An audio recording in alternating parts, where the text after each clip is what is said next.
你到底要不要跟我打一把伞？不要，我不是给您送伞了吗？好。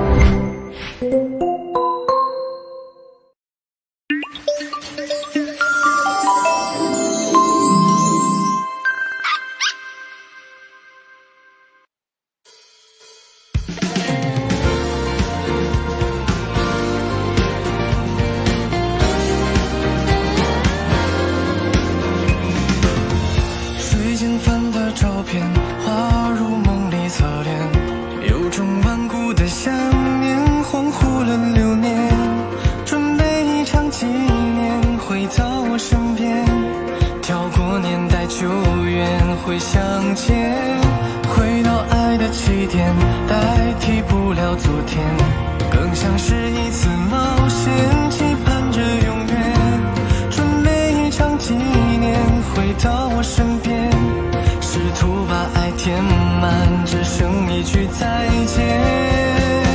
时光就是思绪，沿着光线飘远，带着你的礼物重返回过去，宿命的遇见，时间倒数遇见你，我愿一直在你身边。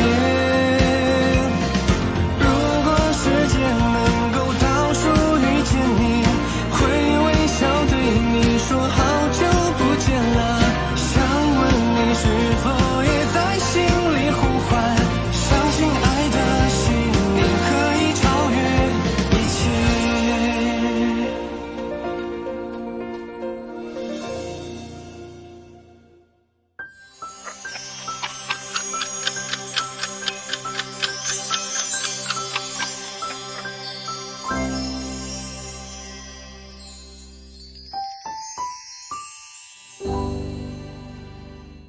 为强拆月容山庄，宏宇集团副总裁焦阳不惜动武。欺凌弱女子，威胁老员工，宏宇集团强盗开发逻辑。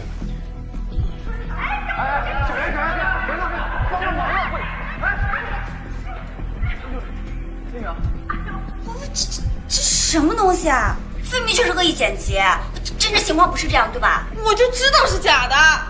这件事情如今在网上闹得特别大。今天早上，月容山庄周边发现锦兰的消息被爆出之后，动植物保护协会和众多的保护志愿者围在公司楼下，说宏宇是无良开发商，利用动植物牟利，要挟政府介入，请求公司停止月容山庄的开发。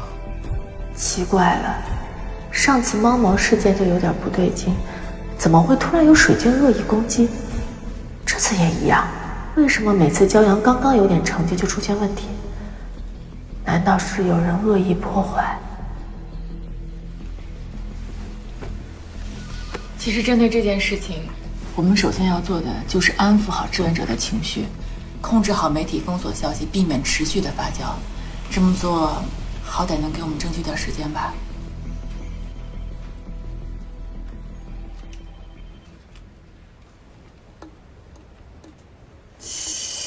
一定有人搞鬼。山庄的监控视频怎么可能会流出嘛？除非是有内鬼。有内鬼？难道是山庄那边的人出卖了焦总？我觉得不是山庄的人。你们想啊，如果是山庄的人，他们要坑焦总，那他们一开始就不同意开发不就完事了吗？干嘛要绕这么大一圈子？那如果不是山庄的人，那内鬼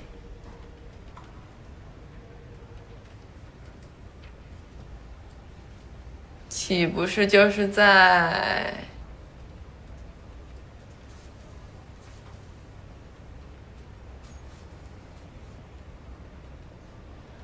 不是我？我知道不是你，你不怕齁死？是苏成军。苏经理。我想起来了，小谢，你想想，我们被关在月容资料室的时候，我们去找锦兰的时候，还有我们接待考察团的时候，苏经理他都没有出现。可是焦总让苏经理留在山庄整理申请保护村的表格和简单的资料的呀。你说是焦雅让他这么做的？赵总监，我觉得在咱们还没有确切的证据的情况下，还是先不要怀疑苏经理吧。闭嘴！严秘书，你是真不知道，还是装傻，还是忘了？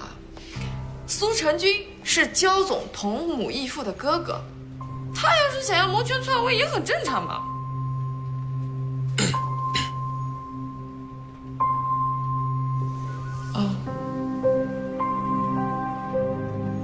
焦阳和苏成军，怎么可能？我以前怎么从来没听他提过？就是啊，你听人讲说的，有理有据的。我记得小的时候，我和焦阳在月容，那个时候他就去找过焦鹏，当时闹得就不太愉快。不行，我得去告诉焦阳。喂，赵总监，你冷静点。蒋姐啊，苏经理是焦总的哥哥，我怎么不知道？哎，你才来公司多久啊？我给你科普一下。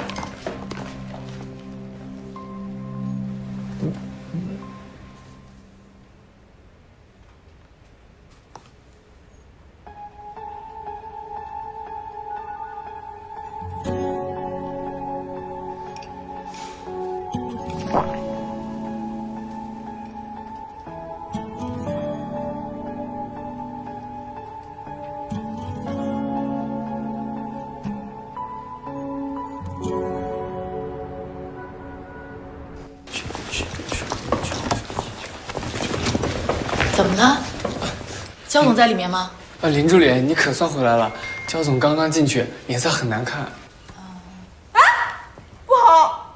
刚刚财务部的小黄说，市场部的小雅说，外联部的小小说，董事会提议焦总如果没有处理好这件事情，就要停焦总职。停职？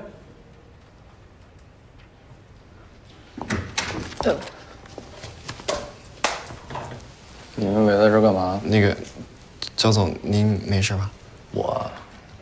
我能有什么事儿啊？就停职而已嘛，又不是一次两次了。这种事情你也难不到我，对吧？那焦总有什么办法吗？那林助理身为金牌助理，有什么高招吗？焦总，你觉着捐4款怎么样？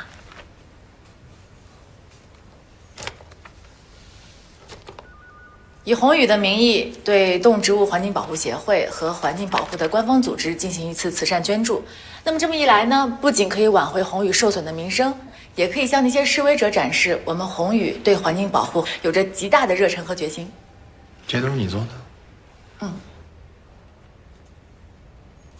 好，就按你说的办。这样谁说的办啊？焦阳，你跑哪儿去了？我找你大圈，担心死我了。那林助理刚刚提了一个非常不错的建议，从现在开始，所有人都要听林助理的指挥。我要让那些图谋不轨的人看一看我们总裁办的实力。听林助理指挥，那焦阳你干嘛去？我当然是有其他事情要办了。小柔，你消息比较灵，你和丁丁呢就负责监测网络上的舆论动向。英俊、小新，你们负责联系山庄，拿到真正的监控视频，用作以后向外界澄清的证据。赵总监，你人脉比较广，那募捐名单的事情就交给你来负责了。苏经理，你经验比较丰富，对接捐款平台的事你来做。好。我呢会在下班之前把捐款方案完善出来交给大家。如果没什么问题的话，我们就开始行动吧。等等，我有问题。像捐款平台这么大的事情，怎么能交给一个外人呢？我不放心。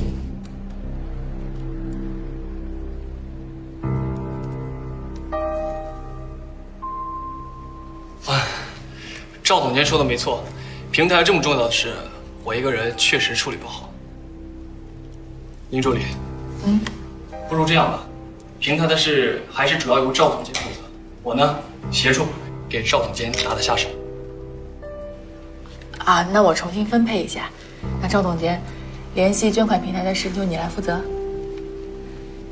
苏经理，募捐名单你就帮忙分担一下。好。这件事呢，对焦总、对宏宇都非常非常重要，希望大家可以打起12分的精神。等这件事情解决了，我请大家吃大餐，好不好？好，加油！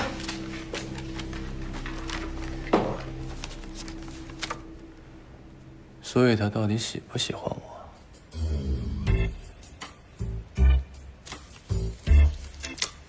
喜欢。那他为什么拒绝我？不喜欢。那他就为了我的事这么伤心。喜欢。可是这个女人亲都亲了，还说是公事公办。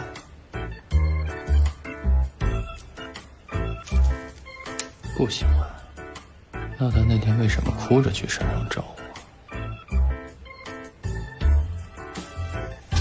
喜欢不喜欢？喜欢不喜欢？不喜欢喜欢？请进。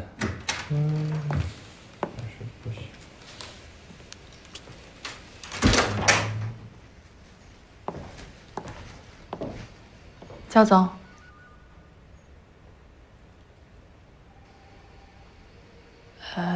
这就是你说的其他重要的事情啊？最近流行数叶子吗？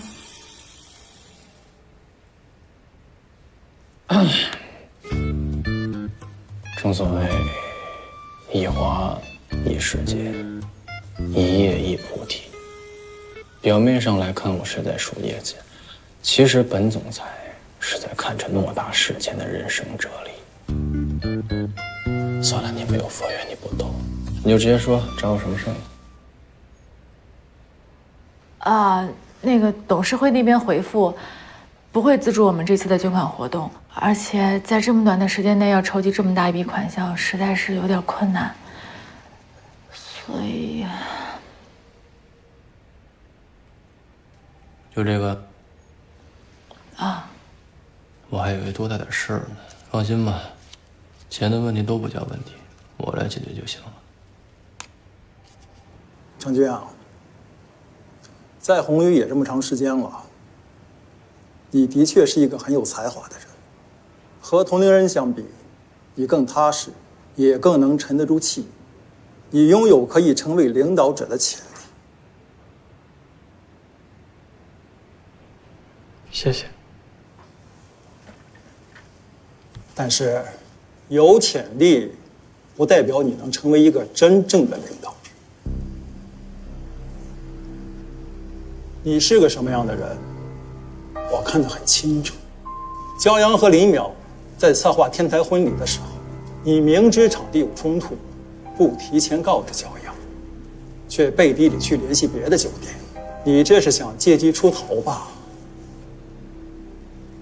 能让焦阳主动来跟我申请让你去度假村，这也是你早就预谋好的。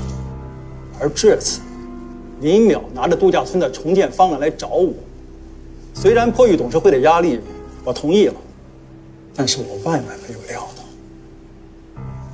跃龙山庄是你妈的心血，而提出来拆了重建的人，竟然是你。你对得起你妈的这份心血吗？我没做过任何对不起我妈的事。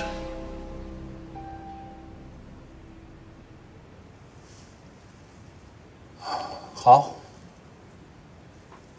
既然提到你的母亲，那就看在她的面子上，我可以不再追究这件事情，但是你必须要离开宏宇，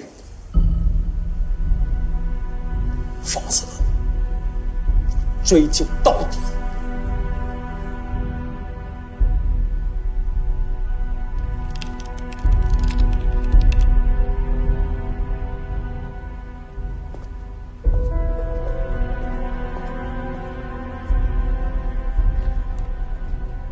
听说焦总他们想通过捐款做公益来挽回宏宇的名声，万一这次又像上回一样风波被摆平了，办成了又怎样？焦阳这小子太嫩了，只知道拆东墙补西墙，填完一个窟窿又一个窟窿。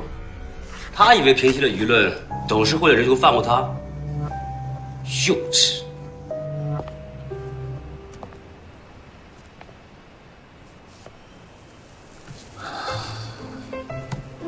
爱过。你以后要好好保养它，千万别刮花，别磕了碰了，说不定我跟他还能再续前缘。放心吧，我的车我会好好保护的。之前跟你商量那么久，碰都不让碰，这次怎么肯割爱了？关你屁事儿！赶紧打钱，省得我后悔。得，不过这车都卖了，焦总以后怎么上下班啊？你怎么那么事儿？那多少钱？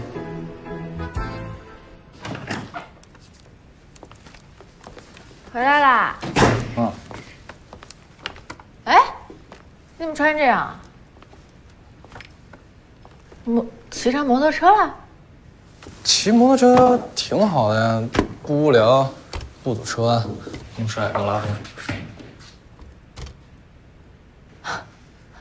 该不会是把车卖了吧？你怎么知道？你真把车卖了呀？还有一辆破车而已嘛，卖了就卖了。再说这是林助理第一次因为工作上的困难向我求救，我怎么能袖手旁观呢？可是那是你24周岁的生日礼物，怎么可以？旧的不去，新的不来嘛。再说了，那辆破车我早就开腻。你看我现在穿上这一身，然后再开个摩托车，我觉得挺好的。你是不是又被我给迷住了？都这个时候了，你还有心情开玩笑啊？捐款的事儿不是由你全权负责吗？不过这样确实还不够。啊？这样还不够啊？那怎么办呀？公益活动的组织最多是打消民众对环境的顾虑，但接下来的重点是如何给董事会一个交代。你知道吗？锦兰的价值其实远不止于此。据我查证，现在已经有科研团队在着手做锦兰的人工培育产业化。如果我们能抢占先机，未来就可以瓜分一大部分市场。对啊，这样一来，不仅可以解决悦榕的盈利问题，还可以堵住董事会的悠悠之口。等我们实现了人工培育，世人们一定会被锦兰的美所震撼。爸爸，锦兰真的存在吗？小娟，锦兰可是这世界上最美的花，总有一天，爸爸会找到它，让世人为它的美所震撼。锦兰不仅仅是一种观赏类的植物，它的用途其实还十分的广泛。江阳，你知道吗？其实锦兰的用途非常广泛。现在一株难求的锦兰不仅可以实现人工培育，在未来更可以高达单枝数万元的价值。单枝数万元。虽然我相信锦兰在未来的前景可观，但这个价格会不会有点太夸张了？一点都不夸张。我跟你说，锦兰不仅有很高的观赏价值，它在医疗医美领域也有很高的利用价值。如果我们可以把它形成一条完整的产业链，我跟你说，这个前景非常可观。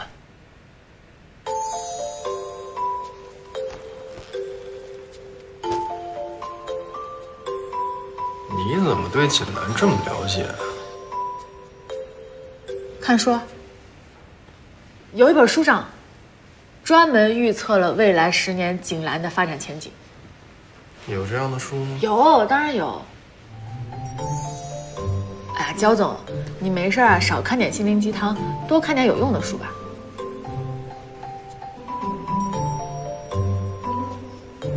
也不早了，我该洗澡睡觉了，你也早点休息啊。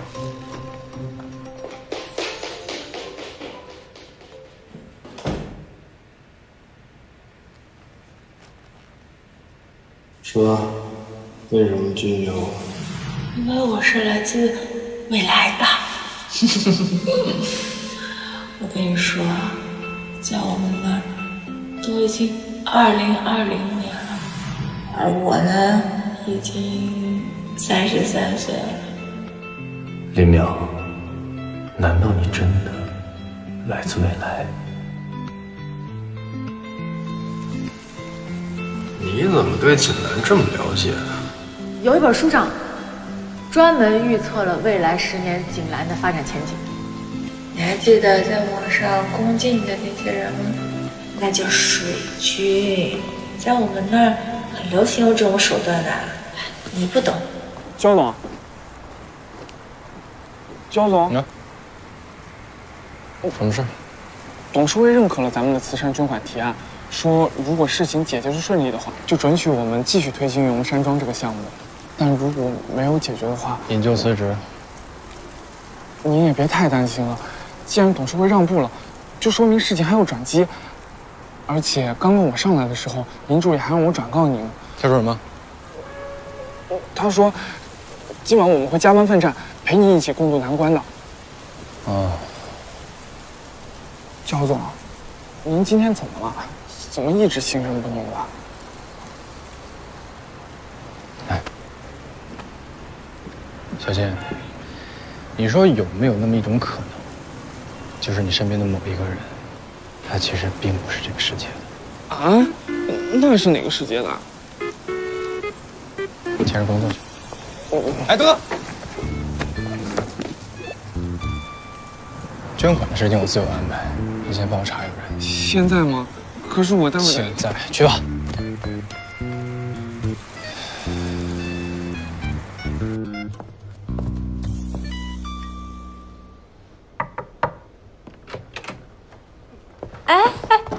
林助理，你怎么来了？哦，我来看看焦总的工作进度怎么样了。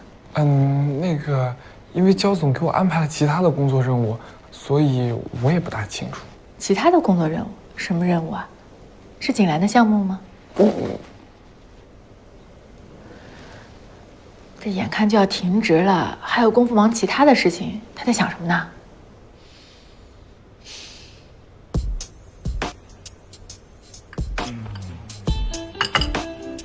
焦总，这是林助理完善好的捐款方案。啊，我先去看。还有，您吩咐我调查的那个事情，我会在今晚把搜集到的全部资料统筹好了，再给您过目。辛苦了，焦总。林助理还让我转告您，你也别熬得太晚了。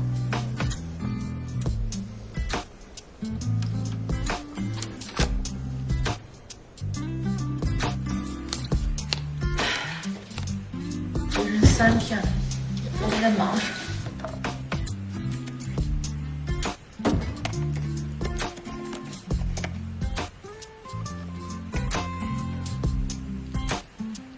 小气巴拉。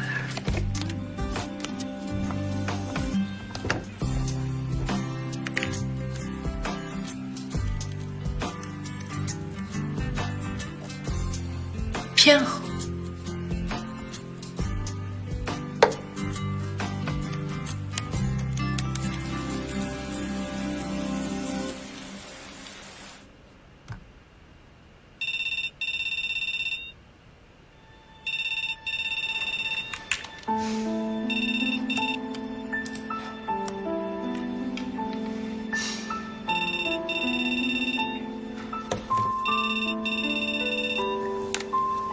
放心，都办妥了。辛苦了。焦总，您还没走啊？刚想走，看到你这灯还亮着，辛苦了。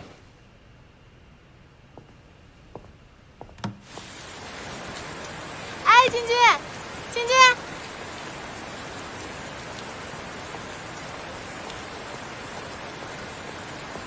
小军，你怎么来了？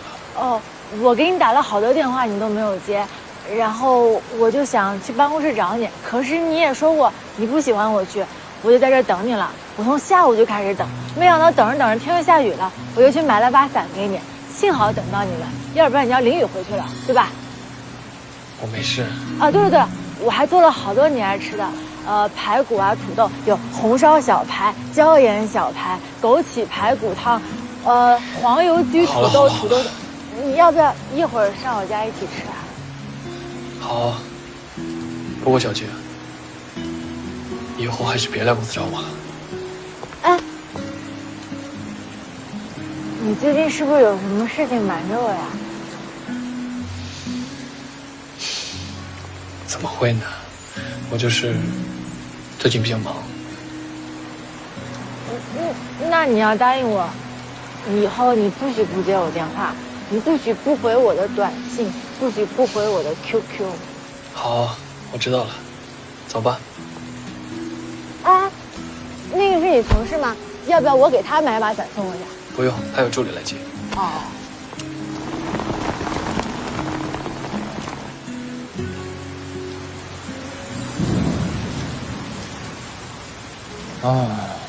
看来今天注定要接着加班了。还是女朋友靠谱，女助理什么的就应该被扣工资才对。是吗，焦总？你怎么来了？这不是怕被你扣工资，赶过来巴巴的拍你马屁吗？行，走吧。啊，走吧。走。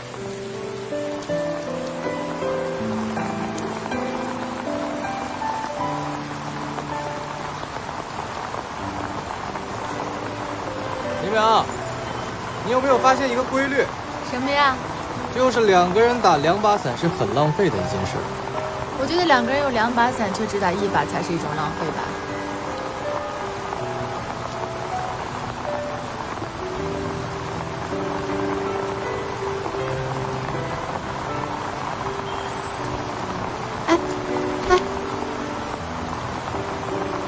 我帮你打。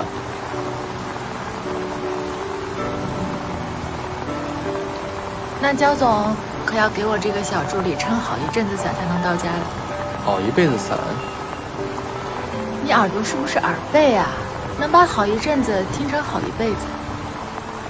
一辈子？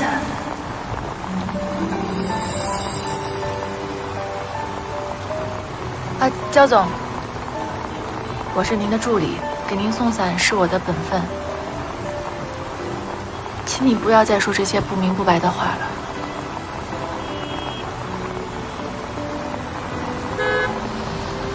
哦，对了，小青说你还给她安排了任务，离董事会规定的时间只剩下2天0.2个小时了，这个时候怎么还有时间去安排其他的事情呢？还不是因为有一些不明不白的人爱讲一些不明不白的道理，浪费别人明明白白的心意。你现在好像就在说一些不明不白的话。我再不明不白，也没有你不明不白。你到底要不要跟我打一把伞？不要，我不是给您送伞了吗？好。哎，我告诉你，林淼，以后我不说，不准你主动献殷勤。焦总，你的西装是高定的，不能淋雨啊。淋坏了就赖你。我。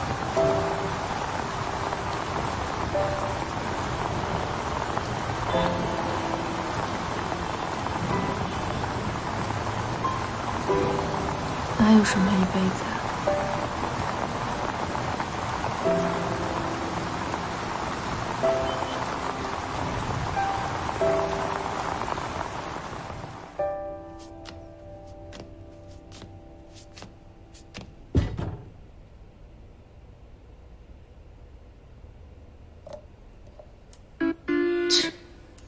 小气巴拉。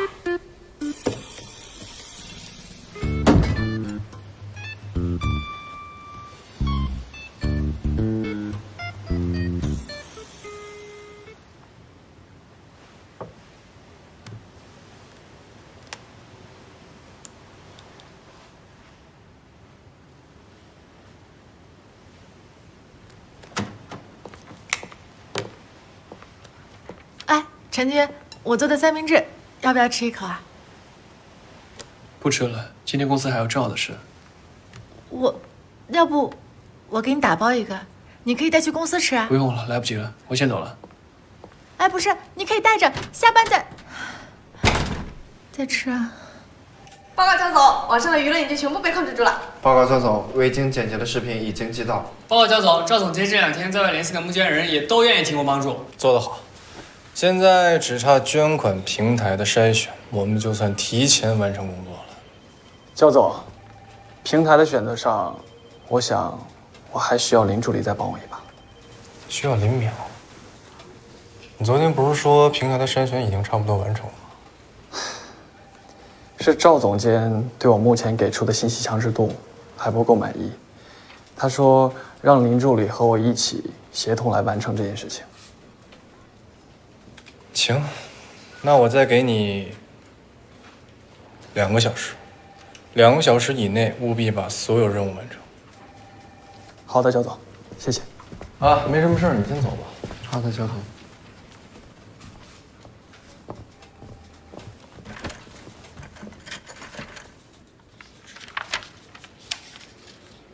焦总，这是您让我调查的人的资料。林伟军，23岁，孤儿，父母双亡之后就在福利院里长大，与院里一个叫陈瑞芳的奶奶交好。咋这么惨啊？他的生平、学历、籍贯等资料都已经整理在这儿了。由于时间比较仓促，所以只有这2张在孤儿院的照片。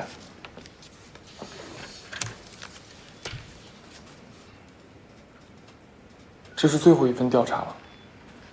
小雪，你说，就是你啊，你怎么看待平行时空、时间穿越这件事情？我知道这个问题很跳，我是说，假如啊，你的身边可能有不是这个世界的人，你怎么看？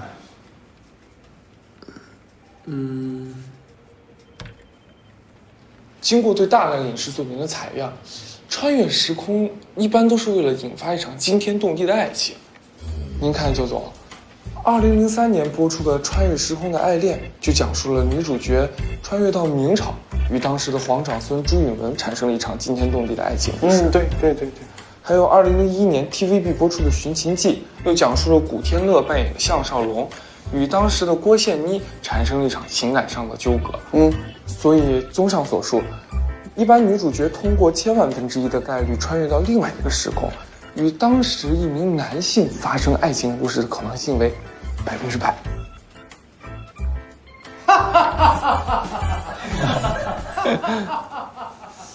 这焦总不会是受什么刺激了吧？哎，林淼呢？焦总，您今天上午不是把他派到苏经理那边去了吗？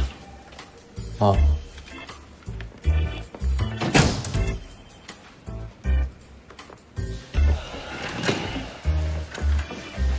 也好，募捐任务结束之后，我让你看看什么是100%的爱情。焦总，你在说啥呢？没什么。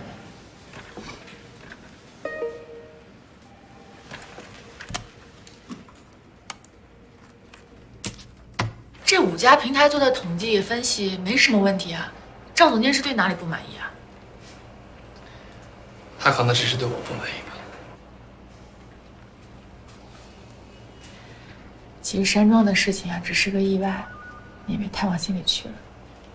你不用安慰我，小心翼翼，步履维艰，我早就已经习惯了。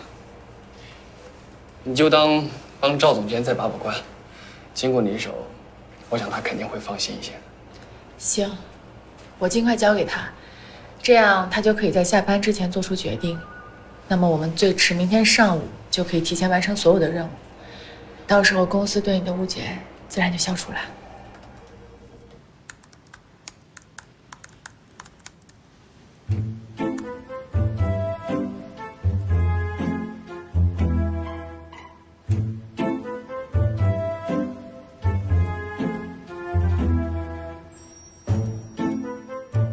陈军从来不喜欢我去公司找他，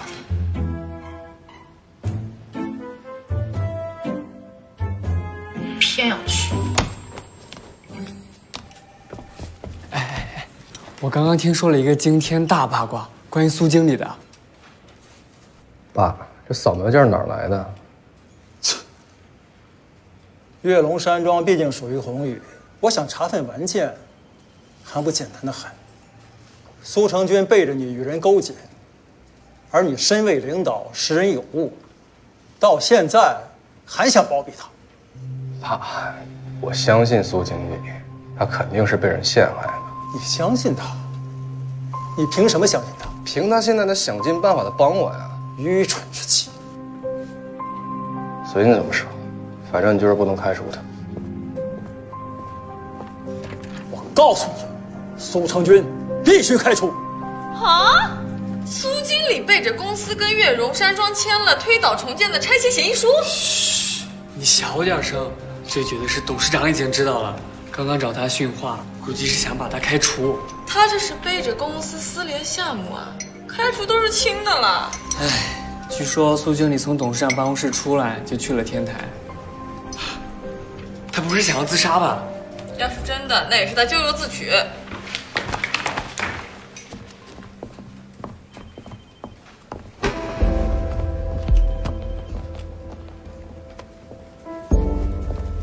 师傅，水已经浑了，我该上岸了。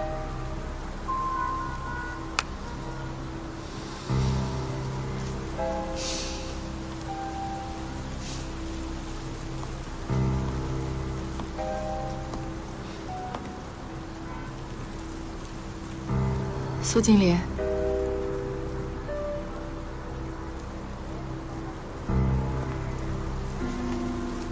林助理。我听说了一些事儿，你还好吧？或许，人有的时候就该认命吧。焦总邀请我加入他团队的时候，我是感恩的，所以我竭尽全力，只是为了帮助焦总完成这次度假村任务，却没想到还是弄巧成拙。以我的身份，大家怀疑我别有居心，是难免的。苏经理，你的能力大家是看在眼里的，我想这次一定是个误会，等误会过去，董事长一定会对你另眼相看的。真的吗？真的。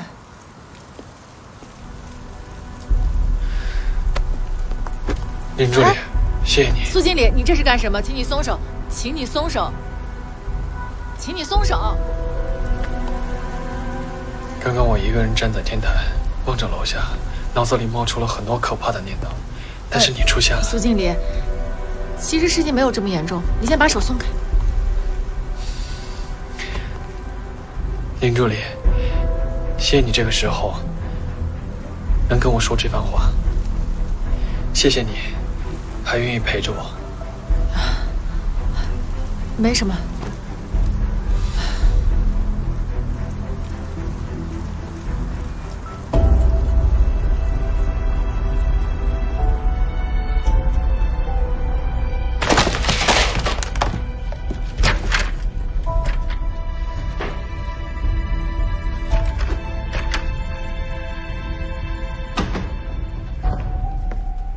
焦总，林助理没跟您在一块儿吗？那个赵总监提醒我，明天要回公司去看筛选过后的捐款平台名单，可林助理现在不见人影了。我怎么知道？我是他助理是吗？对，焦总，这是您吩咐我去调查的那个女孩的后续材料，我已经给您整理好放桌上了。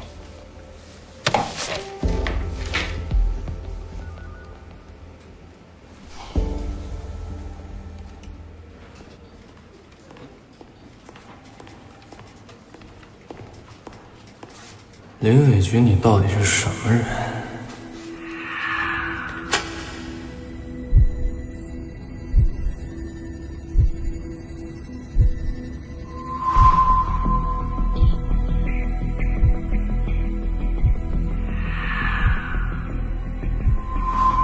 林淼，你跟苏成军到底是什么关系？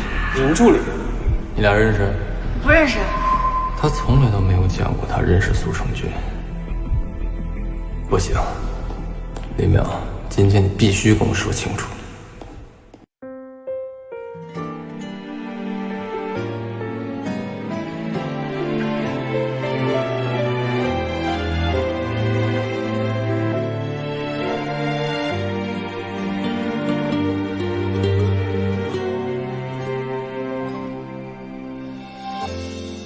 微风好像还没走远，陪你躲雨的屋檐，老地方总没变。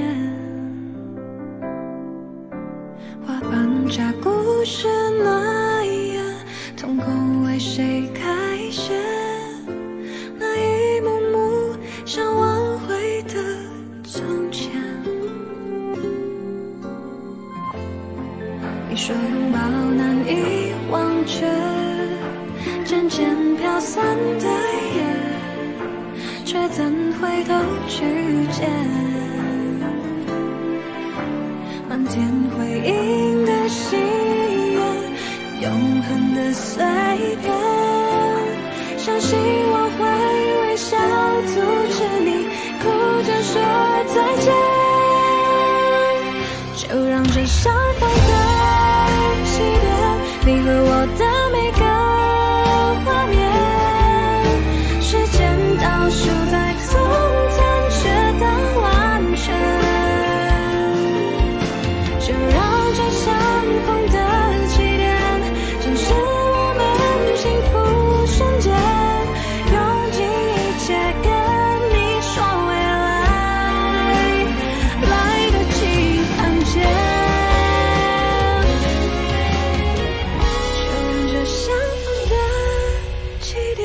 你和我的每个画面，时间倒数在从前直到完全。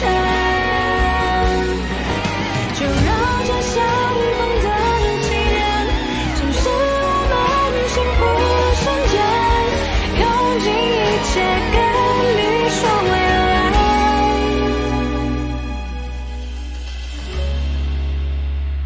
来得及看见。